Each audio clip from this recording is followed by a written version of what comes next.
Welcome in to Game Chat. Dromans, DR Golf Design now, he is known as Daniel on the Twitch fronts. Most of you refer to him as. We're going to dive deep into some golf course design, a little bit of Daniel's background. But we've had a ton of fun thus far on Game Chat with a bunch of different interviews, and we really wanted to get a little bit further knowledge on course design. And we figured who else better than DR Golf Design. Daniel, welcome to... I can name a few who would be better than me, who I consider Fair to be better, but... I guess first and foremost, well, obviously, thanks once again. And, there's been a ton of, success in PGA Tour 2K and HB Studios and the whole rise of this game based on the course designer mode, which I think universally is thought of as the most important mode in this game in all the past games, whether or not you use it or not, as far as expansion. I guess, where did you start along the lines? When did you kind of get into course designing or at least reviewing courses, or where does your inspiration come from, or maybe your background kind of led you to that? So actually, I played City Skylines a lot, and being a golfer myself, I was always like, if I build a city, there needs to be at least one good golf course somewhere in that city or close to the city, right? So I was always looking for assets to kind of build that little miniature golf course that you obviously couldn't play.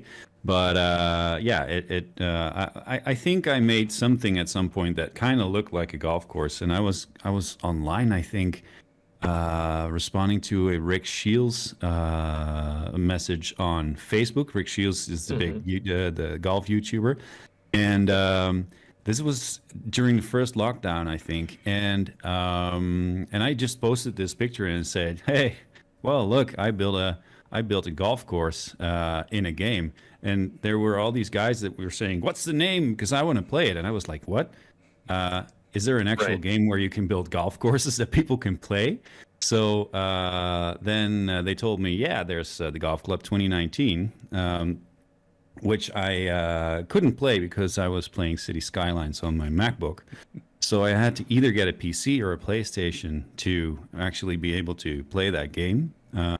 So yeah, there went some thought into, shall I actually buy a game console just to be able to do this? And I decided yes. And then I think 9 months later, I decided to actually also buy a PC to be able to properly do it. So yeah, nerdy, yes. I guess that's fantastic though. I mean, like, you clearly had a passion for it. You were designing, doing City Skylines, and now you have, you get golf clubs in the background there. In your Twitter bio, I noticed it said professional in golf marketing and communication. Is that kind of where your background comes from and passion for golf? Like, are you working in golf on the daily? Well, I was a journalist back then. I have done sports journalism, but I was in I was writing about higher education, actually. I only recently made the switch to being in golf professionally. So I work for the Dutch Golf Federation, and I'm their head of communication and marketing at the moment. Wow. And that is obviously a combination of my Not a big deal. my professional background and golf being my hobby. Well, I can only imagine how much time that takes up. But for people who don't understand the amount of hours that go into a course creation, go through the timeline to help some of the people when they sit there and complain, like, I don't like where this bunker is. Explain the detail that goes into the actual designing of a course. Yeah, so there's different aspects to it. Obviously, there's whole design, whole strategy. There's the surroundings. So, what kind of plot of land are you creating? Are you going realistic? Are you going fantasy? Those are decisions that you need to make early on. And also the type of course that you're building needs to fit, at least in my opinion, needs to fit the landscape. So if you're building a course on a coastal plot, a highland coastal plot, don't build a desert course there. I mean, it makes total sense if you say it, but there's these little things that can make a course look out of place. I would say if you build a highlands coastal course, that needs to be linksy, right? You shouldn't have all these leafy trees out there. So I think before I actually start a design, I usually go to maybe 3, 4, 5 plots, just trying to get those things right. And that can take weeks. So, more often than not, it takes weeks to just get that one plot that makes me actually want to go and design a course on top of it. And then there's the design itself, and then there's, well, like you said, bunker placement. What type of greens are you making? Most of the times I will start 2 or 3 holes and kind of do the whole thing. So also do the planting and everything, trying to create that that environment to feel whether this is the way I want to go or not. And again, more often than not, I will delete most of what I've just done and start over, because right there at the 3rd hole, or maybe at the 4th or the 5th, that's when I actually hit that sweet spot and I think, okay, this is where I want to go. And that happened on my latest course, the Dutch Lowlands, where I made this tree-lined parkland course. And as the closer I got to the water on the plot that I pre-built, the more it became this marshland kind of environment. And I was like, yeah, that's what it needs to look like. So then I just changed it all. I deleted everything that I did and just started over. And that can be, I think that was maybe 30 hours of work that I just kind of threw in the bin, and then, yeah. Yeah. Yeah, it's brainstorming, and sorry, it seems like you're really emphasizing on atmosphere. You know what I mean? It has to feel right. Yeah, definitely. Yeah. So for that latest course, the Dutch Lowlands, I wanted it to be a course that you could play in real life here in the Netherlands. Lots of water, lots of tall grass, kind of a little bit more of a, even though it's flat, a little bit more of a wilder, rugged environment that takes, in the playable areas, takes a lot of manicuring to get it playable. The course that I did before that, Lupo Golf Resort, is a desert course. And for that course, I always look at real courses to get inspired for the course that I'm doing, right? So for that course, I looked at the Wolf at Paiute. I don't know how do you pronounce it, Paiute Golf Resort, Paiute in Nevada. It's isn't that the one that was Coyote? Tiger Woods? The Tiger Woods Wolf one? Could be. Isn't that Wolf Creek? Wolf Creek. Okay. Wolf Creek has the big a lot of elevation change, yeah. And the Wolf is kind of a desert links course. It's a Pete Dye design, and I kind of looked at that for the environment, and then obviously I make some changes, because otherwise you're just emulating or copying what a real course. But yeah, I always think that everything that's on the course, even the clubhouse, the style of the clubhouse, needs to fit where you are.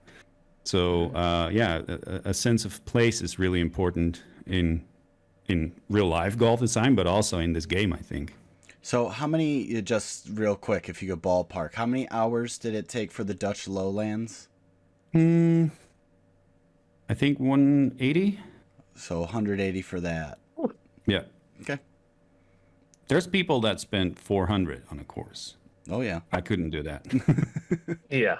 But it comes out, so nicely, and it's planting. Is there one particular part when you're designing that you enjoy most? Is it kind of I assume probably the trial and error at the beginning, that it seemed like, to get that atmosphere right is probably painstaking, but so rewarding when you have that light click, as you said, you wanted it more marshland. and if you finally have that vision and it's like, this is how I want it to be, you know, do you enjoy the planting, the sculpting? Is there one thing that you enjoy most? I always compare this to building building a Lego set. So there's this point where you're starting to get a feeling for what it's going to look like, and you get really excited because yeah, finally I'm seeing what I'm making, right? And that's the moment I like the best, I think, because after that, I think 2/3 of the of the job that needs to be done is after that, and planting can get really repetitive at some point, especially if you do a lot of grass on your course. I mean, there's a lot of clicking that button and turning the grass thingy around. So actually, I have the PS5 controller. This is the button that I always use to turn trees and bushes and grass around while I plant, like that. Yeah. And this button actually is kind of broken right now, so I'm using that one at this moment because it just doesn't register me pressing it anymore. Just to tell you about, I mean, even for my controller, it's a bit of a grind. So yeah, and obviously in the later stages when you're almost done and just play testing the course over and over again, doing the minor adjustments on the green, and doing the pin placement and everything. I think that's a really fun part of the whole process too, because that's also where you get a lot of local knowledge about your own course. And if you play around with somebody else a week later, you're just better at your own course. So as you're designing, are you thinking about the skill level of people who are going to play the course, or are you just designing because you want to create a masterpiece? I thought about this one. I think I consider shot value more than difficulty when I design. So when I make a whole strategy, I always try to think, okay, where will people place their tee shots? Where will the drive go? Where will the 3-wood go? Will someone ever consider using a long iron on this hole on shorter par 4s? And then from all those positions, what do you get for your second shot in the different pins? And I think in 2K21, I actually think in 2K21 I was only just figuring out all of that. I was building courses just because I wanted them to look pretty and I wanted to create realistic looking courses, but I didn't put a whole lot of thought into that. And now with Lupo Golf Resort in the Dutch Lowlands, I put a lot more thought into that. And I think on most holes, some holes turned out a little too harsh. I think some are still a little too easy. But I think I'm getting that, I'm getting the feeling for it, how to do that. But it's more shot value than difficulty. I mean, platinum players are gonna kind of demolish the course anyway, right? And especially with the fittings and the archetypes, there's no way to dictate how people will play your course. So I always just think, okay, well, if you're a powerhouse, fully power fitted aviator ball player, you're going to go way past my bunkers, but you're going to continuously have to play that really actually more difficult pitch shot than the short irons or the full wedges in, for as far as I'm concerned. So I'm like, okay, do whatever you want. And I saw Carpi play Lupo Golf Resort when I just released it, and he shot like 16 under in one round. And he asked me, do you feel bad when people kind of just wipe your course out? And I was, no, because you played it well. He just did everything right on that course, and he shot 16 under, and that's okay. And I mean, plat players play the most difficult courses, but the top 10, they always shoot 40, 50 under, right? So why design? Yeah, I mean, it's probably better off to cater a course that anyone can play Exactly. and rather than, you think of Maddie. the Maddie, the Barton Hills, like the Hmm. courses that are like specifically catered to platinum players that most people won't even want to play because they are so difficult. I'd rather go in and, play that course. Now for competition, yeah, you're not going to see Lupo on the Platinum Tour. That makes complete sense. But Yeah. when you actually go out and enjoy the course, you see the scenery, the atmosphere, and, for the majority of the people that pick up this game, I would imagine that's much more enjoyable than going to play Barton Hills or Shoreditch or something like that. So that's really cool. Both are really One good thing, courses, by the way. Oh yeah. yeah, yeah, nothing against those courses at all. Those the two that just come to mind. They were in short-term memory. Oh no. One thing, I've got a personal vendetta versus Maddie. It will always continue. One thing you hear about from time to time, and I don't know if you've worked on collaboration projects such as like the Keg was just released, and that was a big collab project. Hmm. Is that like an easy thing, like for the general person who doesn't know, like can you both be in that file and working on the same time, or is it kind of like a save and close and like you have to send it to another person? Is that a big hassle? And like for collab projects, like I'm curious. I always find it interesting in seeing how people get the insight and inspiration and work together as teamwork. Yeah. Well, it's exclusively for PC. So Ah, for all the Okay. console players, it's impossible to do collabs okay, unless you want to give somebody else your PlayStation account and let them log in fair enough. as if they were you. But even then, I think, well, I'm not sure if that works. Yeah, you have to. So it's exclusive to PC. Yeah, so on PC you can share files with one another, and but then still you cannot go into the same file simultaneously. So I would have to do some work, then I'd have to send it to someone else. They would have to do Right. their work and My then send it goodness. back.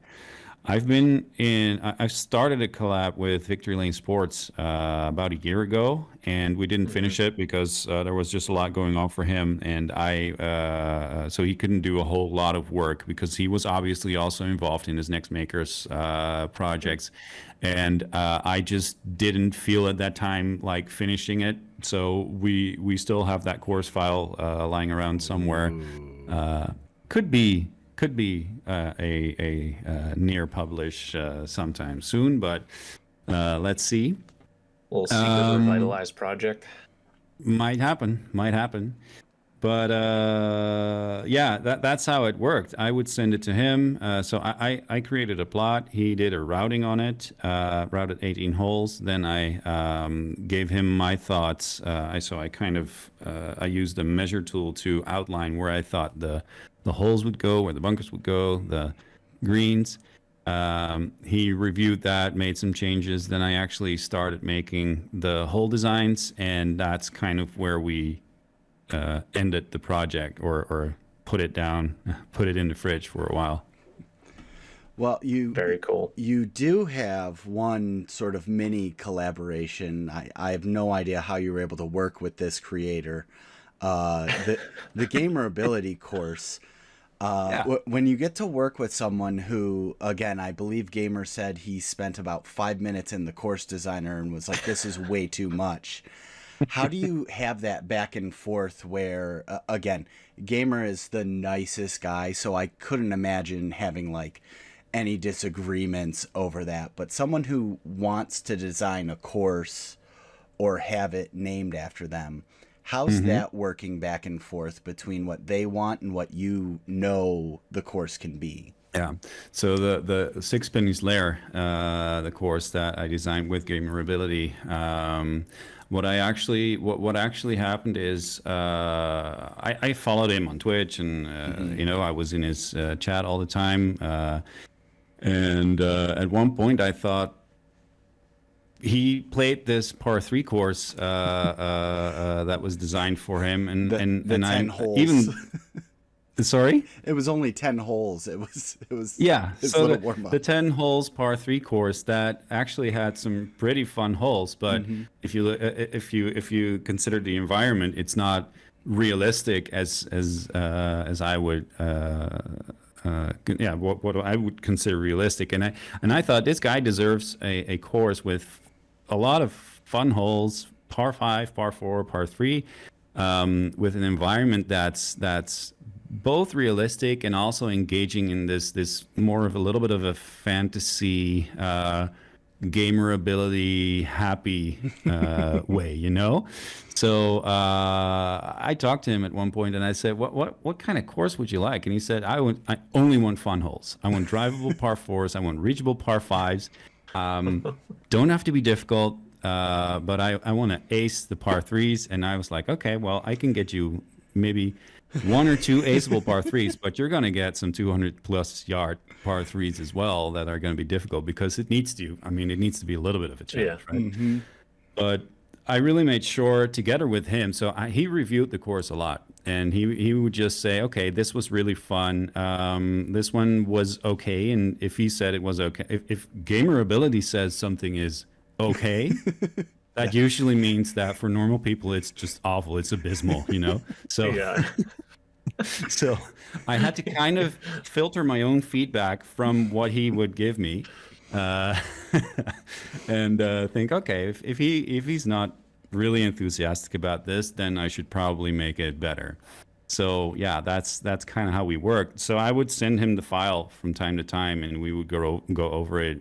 Even in Discord, I think we went over it live at some point. So he and Doc were watching it, and yeah, we had some fun during that process. Mm-hmm. And obviously, a lot of squirrels needed to be in that on that plot. And I actually got to give credit to Trail Docker, who made the clubhouse there. So the Sixpenny's Lair, the clubhouse, which is Sixpenny's house, mm-hmm. Was created by Trail Docker, who is a real life architect, and he did some wild, really cool stuff on that, I think.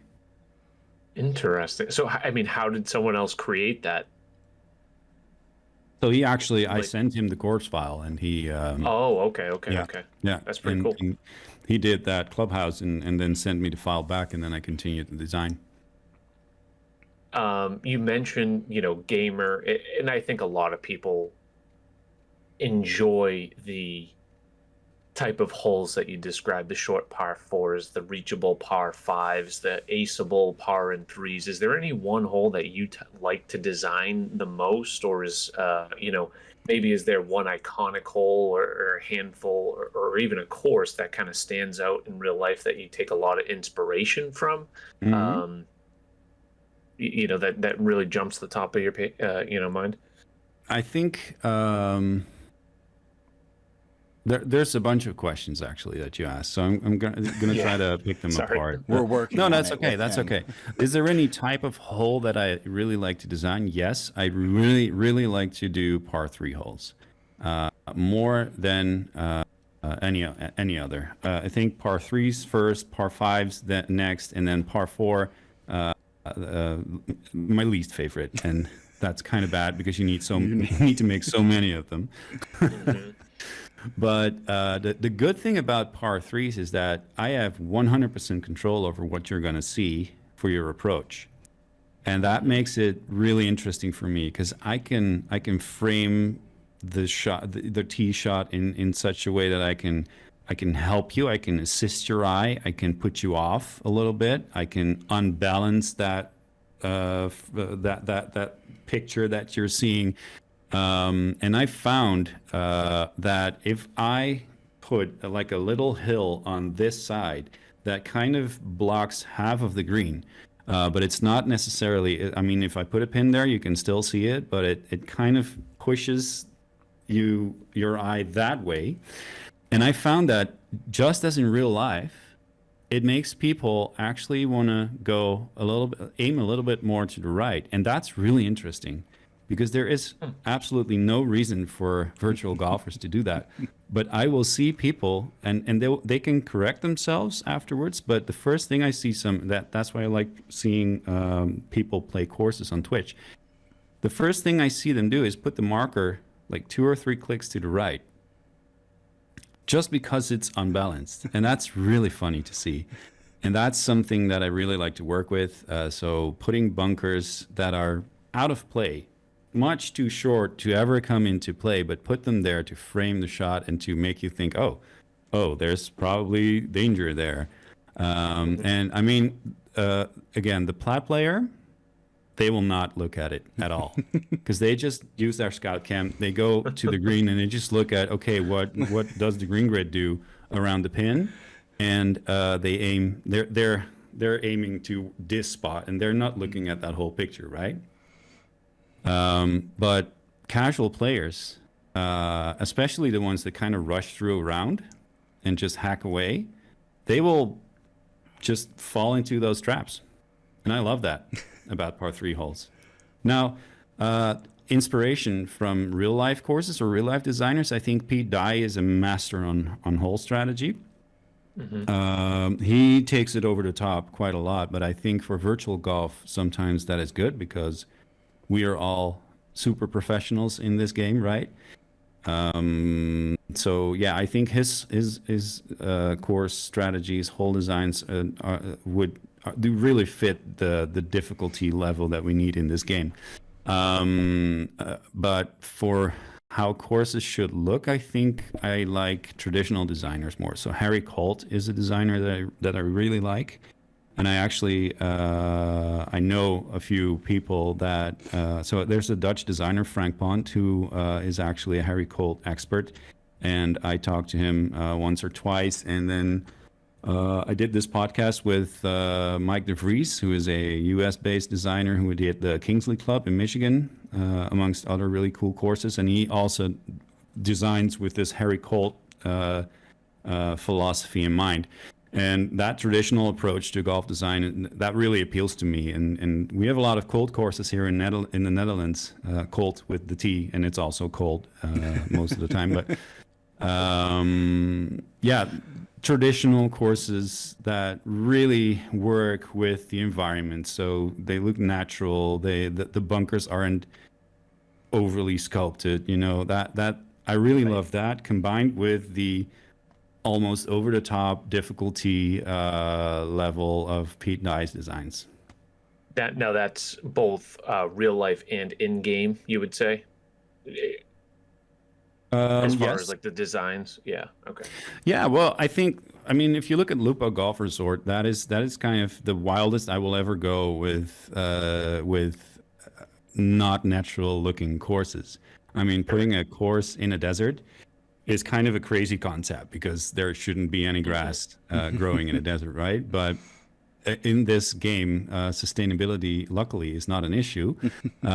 So we can kind of go crazy and just plant that grass anyway. And I think the contrast that it creates, that brownish environment, and then just a lush green grass, I really think that's really cool. It really makes the course pop for sure. And yeah, there's no water issues in 2K.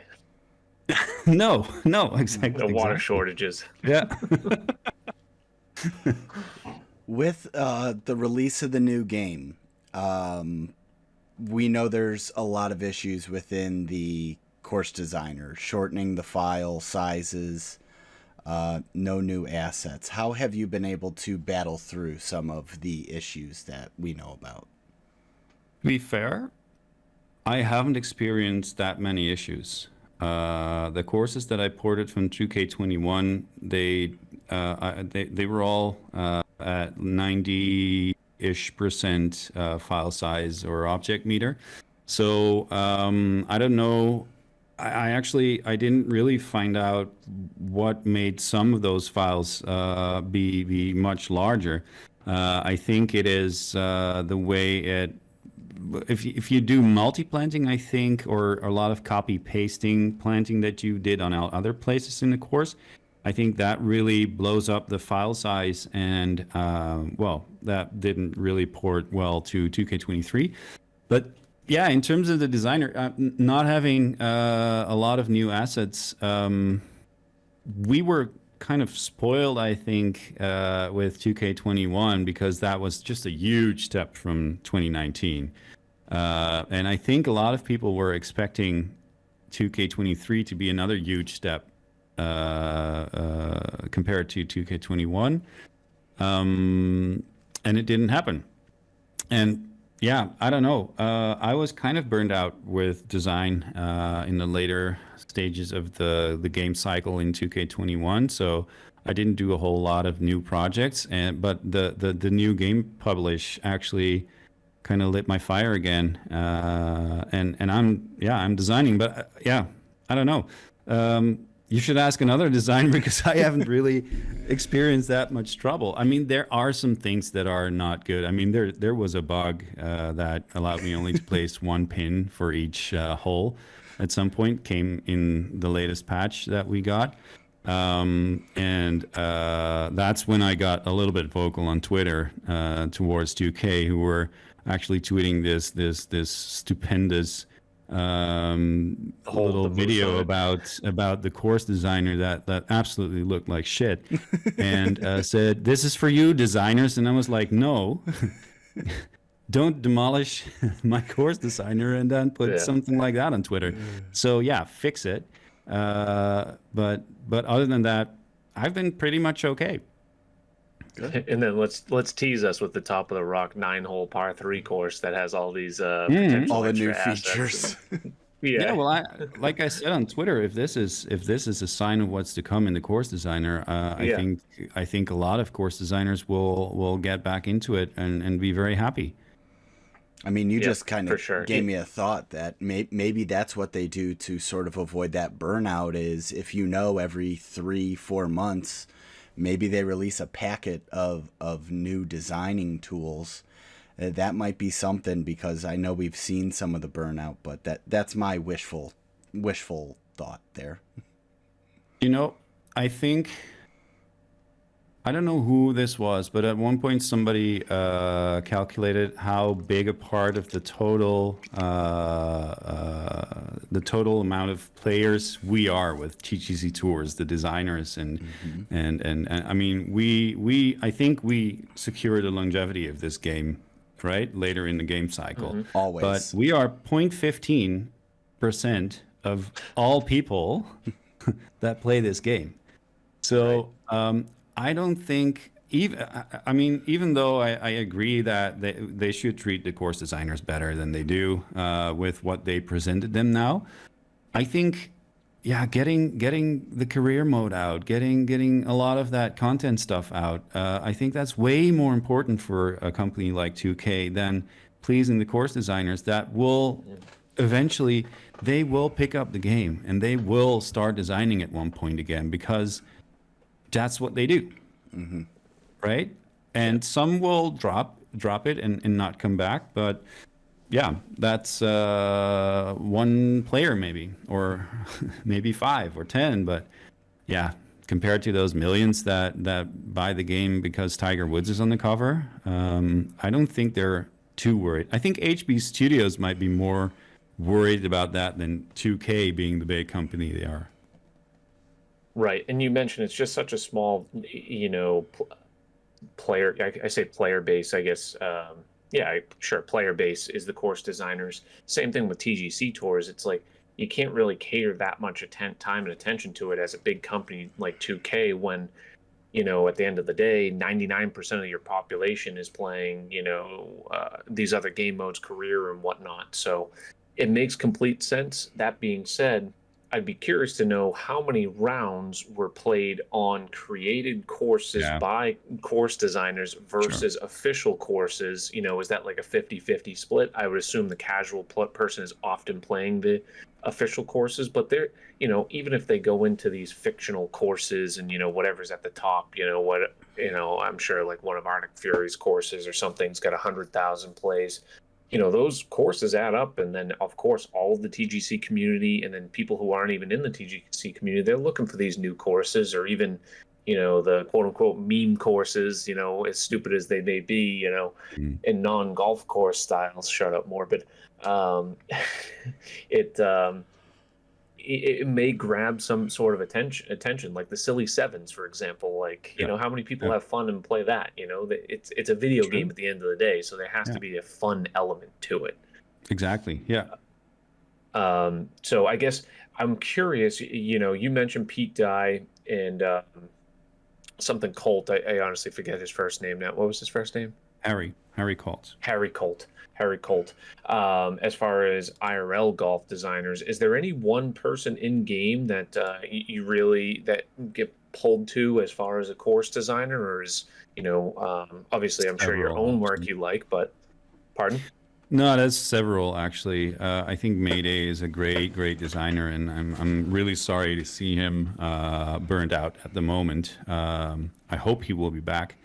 I actually, so yeah, Victory Lane Sports is another one that I really liked discussing course design with, and I really like his designs, and I think he does a great job on also on the environments and the ideas, original ideas. And then yeah, obviously B101 Design, Ben Page, who is great at hole designs in terms of strategy. But there's so many courses. I mean, if one of those, like the OG designers drops a course, I will go in and play it, and I will marvel at some stuff, and I will also sometimes think, hey, maybe you kind of rushed through this a little bit, But I mean, that's how it works, I think. So yeah, there's a few that I really like. I think Mayday has the most of all, most designs of all of them that I really think are great. All right, who has the worst design? No, don't. We're not going there. Yeah, got that. I can show you my first course in the Golf Club 2019. Bear just wants you to say Matty so bad. No, I'll make sure I say it. You want to? That was a leading question. He's out hunting mooses right now. That's fine. Matty actually has some really wild courses. I mean, I played Hackmore Field Club. That was the like the purple one, right? The Heathland like course with that drivable par 4 that has just this slither of a green angle 90 degrees. Oh yeah. To where your ball is coming from. Some of those holes are over the top, but a lot of the holes that he designs are so cool if you really look at them. And I always go and take the sky cam and just fly around and look at it from every angle, and the amount of detail that he puts into his courses. I'm sorry, Bear, for No. I've told Maddie multiple times, his courses, the reason why I jokingly get upset when I play them is every single shot, if you're not consistently focused and thinking about what is this going to leave me, what do I have to do, then you're going to bogey, you're going to double bogey. So I've always said, this is why I love him and this is why I constantly hate him. Because if you know you're getting into a course where he designs 4 squares where you can land a ball, everything else turtle shells off, then I know, all right, I'm not going to try and drive this. The hole is like burned into my memory. I'm not driving the 274-yard second hole on Hackamore, or is that Shoreditch? They all blur together. I'm going to make sure I get a pitching wedge or a pitch in. So, do you know what? And I think 2K23 is much more interesting than 2K21 in that sense, because I think this game really asks more of you in terms of course management. I just played my first 2 rounds on Elstead Heath, Charlie CD06 design. Which I think is a lovely course. And he actually, you can see how involved he is in real life golf, because you'll see what the layup is on his, if you look at the layup options on most of his holes, you'll actually see that he's good at hole strategy. And I found myself laying up, I think on 4 or 5 par 4s, because driver was not the best play for me. I like hitting a pitching wedge, a gap wedge into the greens mostly. Those are the most consistent for me in terms of getting close to a cup. And you'll see that he lures you into driver, because then you'll have to make that pitch shot, which is so much more difficult than just hitting a full wedge in. And I really love that. I really love that. There's nothing better. Like there's nothing better and worse. You know, it goes back to that love-hate that Bear references. As a player, it's like you see the trap, and you're so ready to just embrace it, and you're like, I'm going for it. And I'm sure like every course designer that's ever watching, it's like, do it. I hope you get hit, you know, do it. I hope you miss so bad. Like I want to see the triple bogey. Yeah. Play the 11th hole of Sixpenny's Lair. I'm not sure if it works as well in 2K23 as in 2K21, but there's a fairway that is fairly straight. Then there's a like a center line bunker just before the fairway turns right and goes down. And if you want to go for it, you can actually hit a 400-yard drive. Even in 2K21, that was possible because the fairways are firm and fast, so they roll. And I just love people, and especially Gamer Ability, who would be like, okay, this one's for you, Daniel. And then he'd drive it right into that deep pot bunker that I put there. And then it would become an instant 3-shot par 4 because there was no way to get to the green from there. And to respond to that, yes, I do love it when people go for it and take that hero shot and then just fail massively. Yeah, exactly.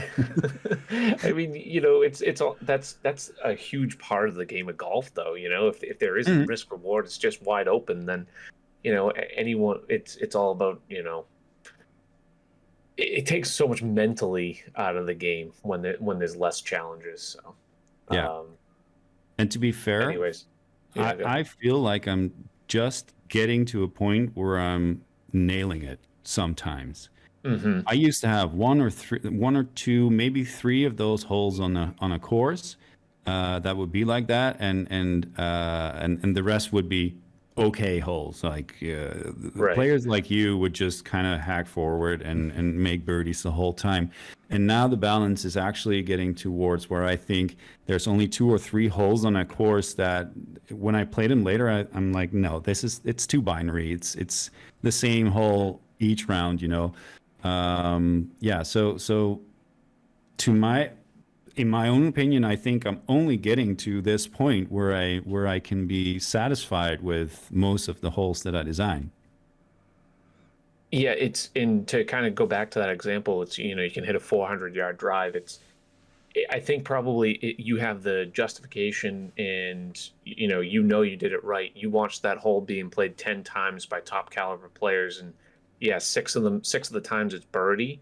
But you just get that one person that's a top caliber player that hits that bunker, and you're like, and there's the double bogey, and you're like, this is exactly how, you know, not that you want to necessarily see the double bogey, but it justifies the course design and that purpose of that particular bunker. And yes, obviously it's a video game, so you're probably going to hit your tempo and you're going to succeed more often than not. But as long as there's that 10 to 15, maybe 20% of the time that those penalties come into play, even for a good golfer, it really justifies, and you know, it probably is a very rewarding feeling as a designer. And then it works well because a good shot is rewarded and a bad shot is punished.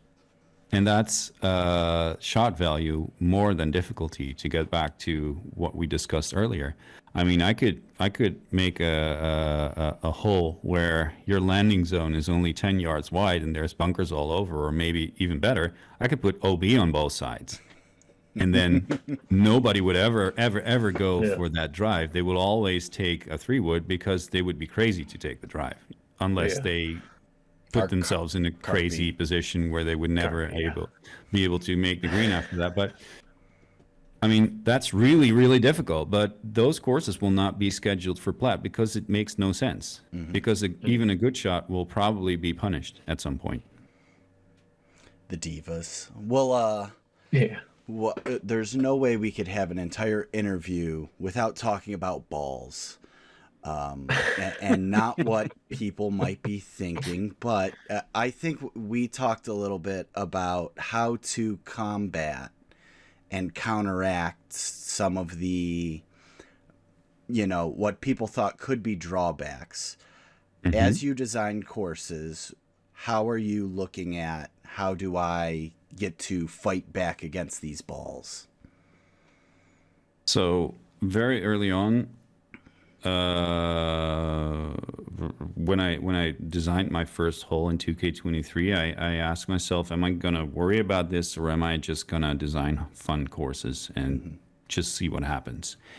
I decided to do the latter, because I thought, if I'm gonna try to combat the aviator ball by putting a lot of bunkers 20 yards further away from the tee, sometimes my holes will just not look pretty anymore. They will not make sense, because you need to put a whole row of bunkers to scare the rhythm guy, but also the powerhouse guy, right?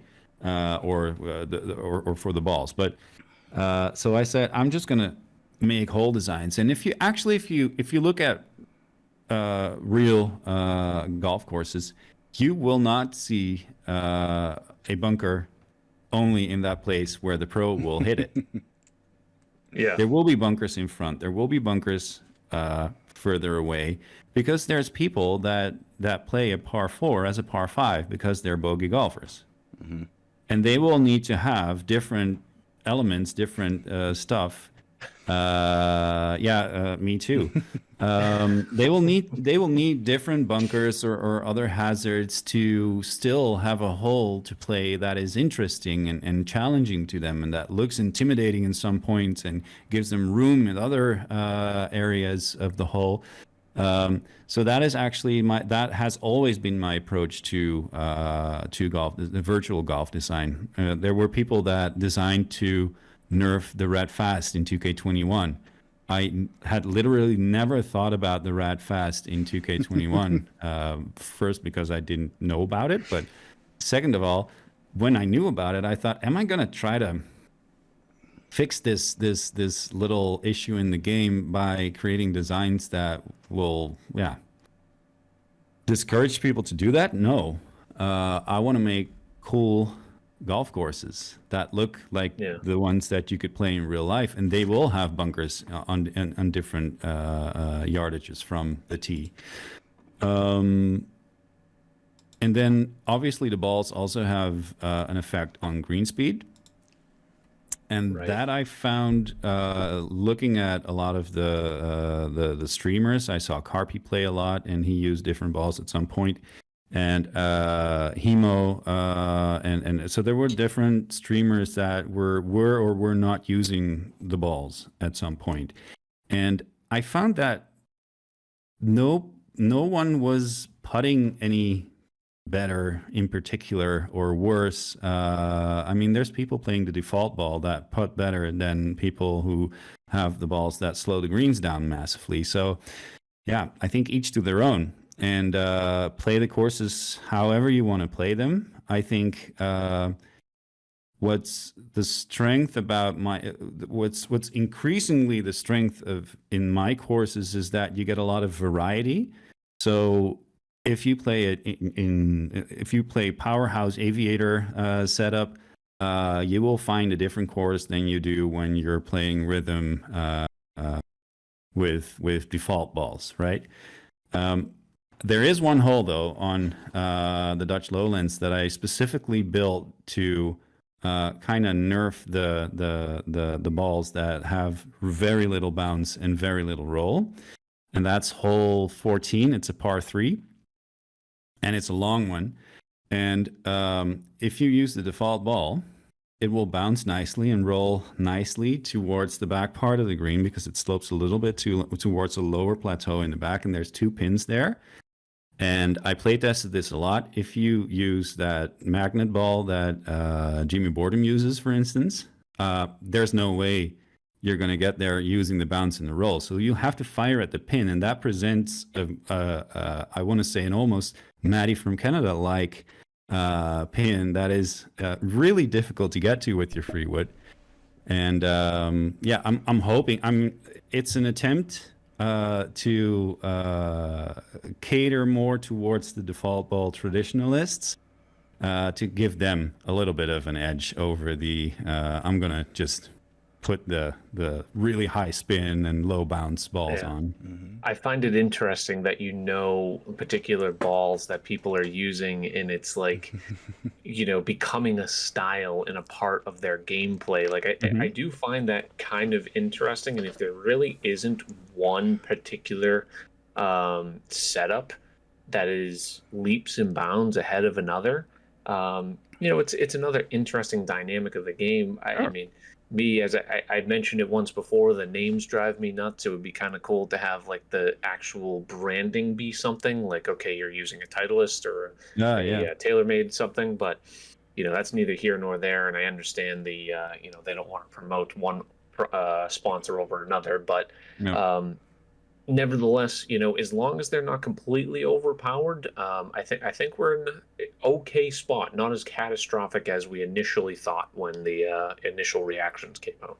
If you actually look at the beat movement on little ridges and humps and bumps on the greens, I saw this comparison somewhere. I think it was on Twitter, and it actually didn't.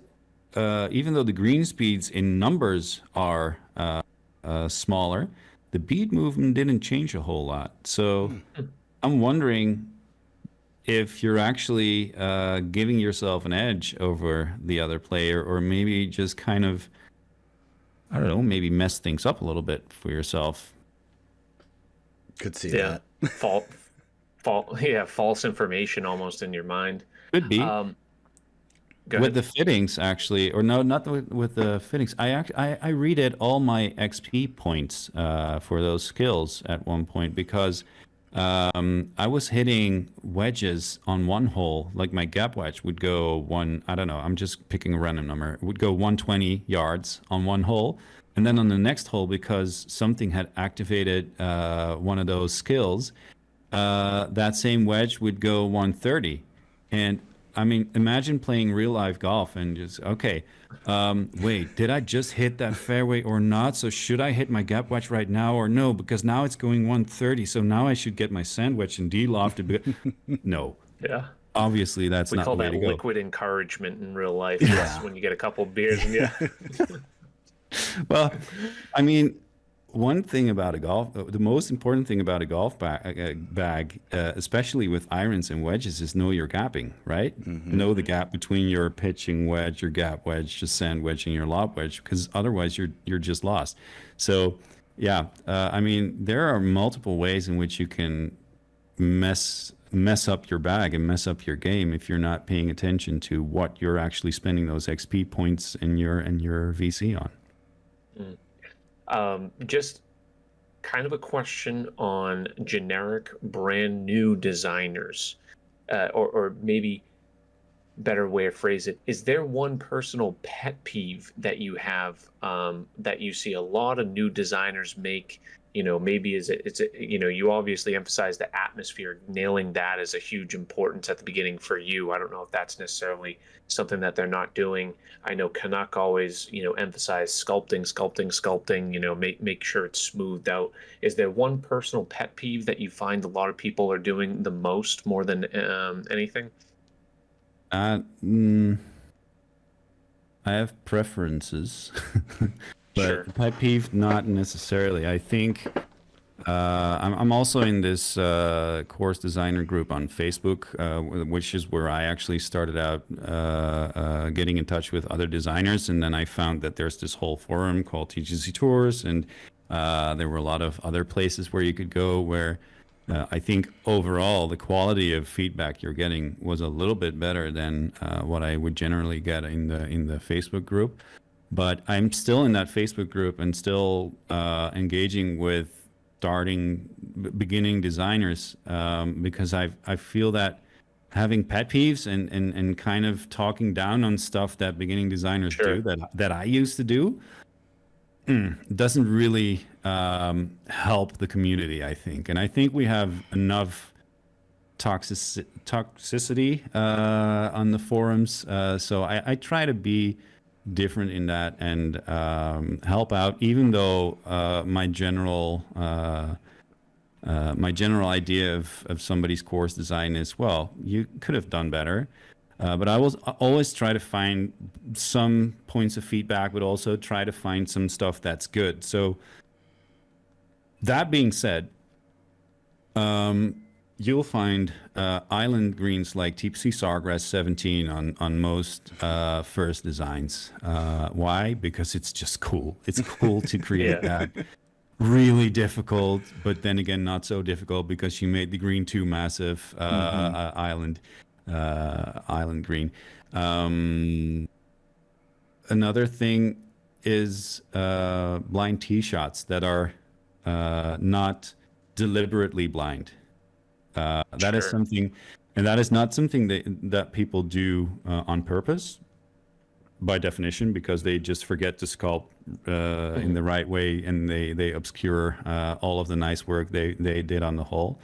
Those are two things that I will point out to anyone. I will tell them, don't do TPC 17, the Sawgrass 17, and pay attention to what's in front of your tee box, because if you're blocking out that nice bunker that you spend 2 hours on sculpting, it's a waste of time for you, but also people, if they don't use the fly cam, the scout cam, they will not see it, and they will not know that that's where they don't want to go. So I know you kind of, joked of there could have been other course designers, but there's a very specific reason of making sure you're our first course designer. You've had a lot of positivity going into this game. You've already started the amazing work in progress, the pictures I'm following along on Twitter. They look great, and I just want to thank you for taking some time, even with a massive time difference, to stop by and chat with us today. I enjoyed my little glass of red wine here, because it's 7 p.m. here at the moment. Thanks for having me, and it's an honor. Mm-hmm. Absolutely. Thank you very much. And before we get one last question, I guess, to kind of lead into the close here. What is you obviously just renamed as DR Golf Design? What is the future of DR Golf Design? Do you have big plans for it? Just go with the flow, or any particular aspirations with 2K23? I'm just going to check, because the answer is on Twitter. Okay. I posted a tweet with a poll that asked people, what type of course should I design next? And the final results are Sandbelt. 59.5% said Sandbelt. So a Sandbelt course is the near future of DR Golf Design. Love that. Which is a totally new thing for me. So I need to, I think I need to go to, what's the course? South Yarra, and there's this new B101 Sandbelt design. I need to play a lot of Sandbelt courses in the game and look at a lot of photos and see if I can create a good one. Yeah, take it one project at a time, right? Exactly. And I don't know, for the foreseeable future, I think I will be designing in 2K23, depending on how much time my job asks of me, more or less, obviously. I'm really excited to see what EA is going to do this spring. If they'll have a course designer, that will be interesting, and then we'll have to see who goes which way, or if people design in both games. Hard to say. Definitely looking forward to that game. Well, we appreciate, as Bear said, your positivity in the community, and appreciate you coming on once again. Look forward to seeing many more courses from you, including this next Sandbelt. I didn't even realize the Dutch Highlands was released. It looks like that is published 5 days ago, or at least posted on TGC. Lowlands. Lowlands. We don't have Highlands here. We were heading to the marsh. That's going to be Lowlands. Yeah, I enjoyed Lupo, and many of the other past ones. So, keep an eye out for Daniel's new courses in 2K23. Yeah, thanks so much for everything you do for the game as well, guys. No problem. Great. Appreciate it. Oh no, All I right, went cool. to the wrong